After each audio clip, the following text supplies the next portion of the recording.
Hi, grade 5, and happy Tuesday. I hope that you had a great day yesterday, and we are just going to continue working on the packet. So just before we actually begin, we are going to be skipping what is called Lesson 8 on that schedule that they gave you. So if you look at the front of your ELA student work packet, there is a section that says Lesson 8. For some reason, those pages didn't get printed. It printed 2 other pages for some other reason. We're not really sure what happened there, but we're just going to skip Lesson 8 altogether. So today, we're going to be talking about Lesson 9, okay? So Lesson 9 starts, it says, again, the pages are kind of printed out of order. So if you look at the bottom, it's page 26, but it is called Lesson 18 Adaptations, okay? So I'm just going to switch it so you can see the full screen so that we can get working on this. All right.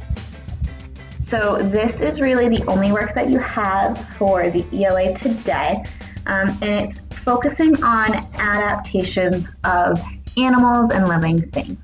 So the main question here talks about how do body structures and behaviors help organisms stay alive. So we talked a lot in science about different traits that some animals have.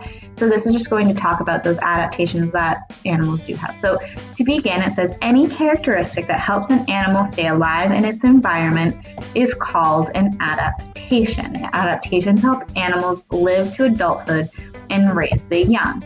So if I'm using my good reader strategies like we talk about in ELA, I would highlight or underline the word adaptation and give myself a quick definition of that, because that's what this entire reading is going to be about. It's going to talk about the adaptations of animals. So if I don't have a clear understanding of what an adaptation is, I'm going to be really confused. The article goes on to talk about the 4 different types of adaptations. So we have physical adaptations in our second paragraph. From there, we have behavioral adaptations. Then we have learned adaptations.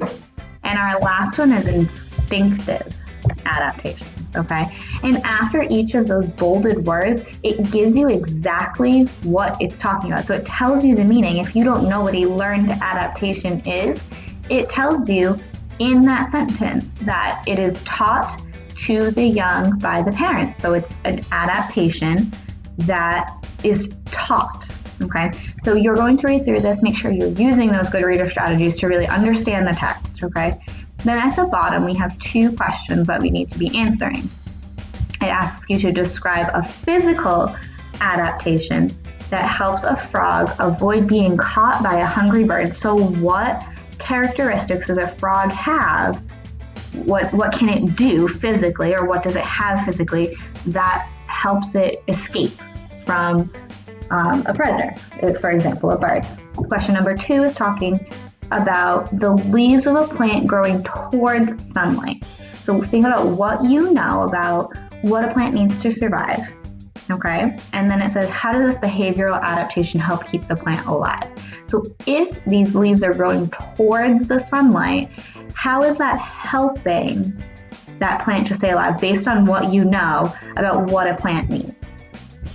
The last thing that we have is pulled right from the Science and Technology MCAS. Okay, so it's an example question.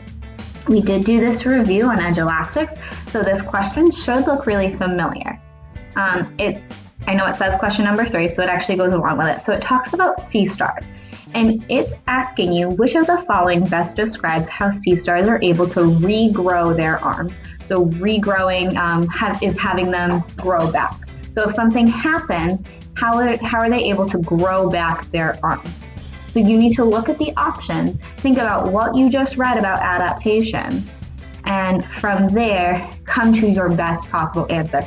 And you can't go back because the text doesn't directly relate, but think, okay, if I know that there are physical adaptations and behavioral or learn, can a sea star or a starfish learn how to regrow their arms? Is there someone standing there, or is there a parent there to teach them how to regrow arms? So you just need to use what you've read to really figure out which is going to be the best answer.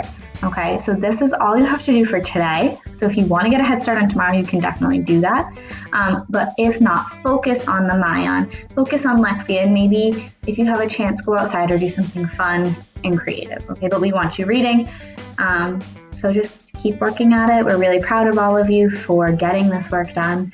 And just keep at it, okay? If you have any questions, ask your teacher or ask in the comments down below, and don't forget to subscribe. All right, bye guys, thanks.